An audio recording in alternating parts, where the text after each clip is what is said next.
ইতিহাসে সর্বোচ্চ নির্যাতিত ব্যাচ 2024-এর এইচএসসি পরীক্ষার্থীরা এই সর্বনাশ কারা করেছে, শিক্ষামন্ত্রী নাকি পুলিশ, তারাই কি দায়ী? তো মূলত এই টপিকের উপর কথা বলবো।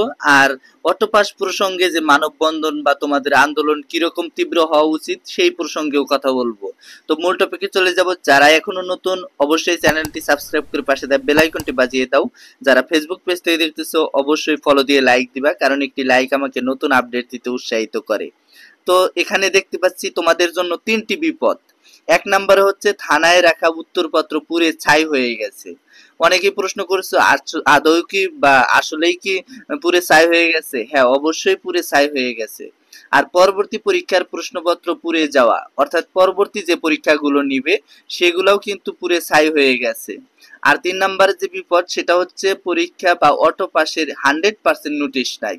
এখন গতকাল শিক্ষা বোর্ডের চেয়ারম্যান একটা নোটিশ প্রকাশ করেছে যে পরীক্ষায় 1 মাস পরে হবে বা হওয়ার সম্ভাবনা। তিনি কিন্তু 100% বলতে পারেননি যে 1 মাস পরে তারা রুটিন প্রকাশ করবে বা রুটিন অনুযায়ী তাদের পরীক্ষাটা হবে।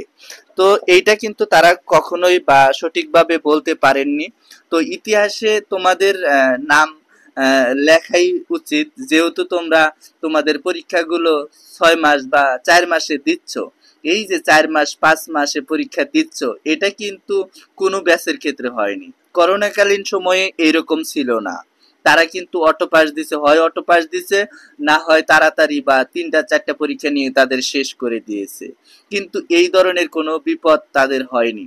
তো যেহেতু এই যে শিক্ষা বোর্ড এখনো তোমাদের নিয়ে কোনো কিছু দান্দা বা কোনো কিছু বলতে পারতেছে না, এই যে কারা দায়ী? দায়ী তো আমরা নিজেরাই হয়তোবা। কেন নিজেরা বলবো? আমরা যে আন্দোলনটা করেছি, এই আন্দোলনটা কিন্তু যৌক্তিক ছিল, সে অনুযায়ী কিন্তু আমরা আন্দোলন করেছি। এখন আন্দোলনের পরে আমরা সবাই অটো পাস চাচ্ছি। এই অটো পাস দিলে কিন্তু কোনো সমস্যা হবে না শিক্ষা বোর্ডের, কিন্তু শিক্ষা বোর্ডকে আমরা এসএমএস করেছি, আমরা ইমেইলের মাধ্যমে জানিয়েছি। আবার তোমরাও কিন্তু আন্দোলন করতেছো। গতকাল দেখলাম একটা নোটিশ বা মানববন্ধন, সেখানে অটো পাস চাই বলে তারা দাবি করতেছে। এই যে দাবিগুলা, এগুলা তো অবশ্যই পূরণ হওয়ার কথা, অবশ্যই পূরণ হবে।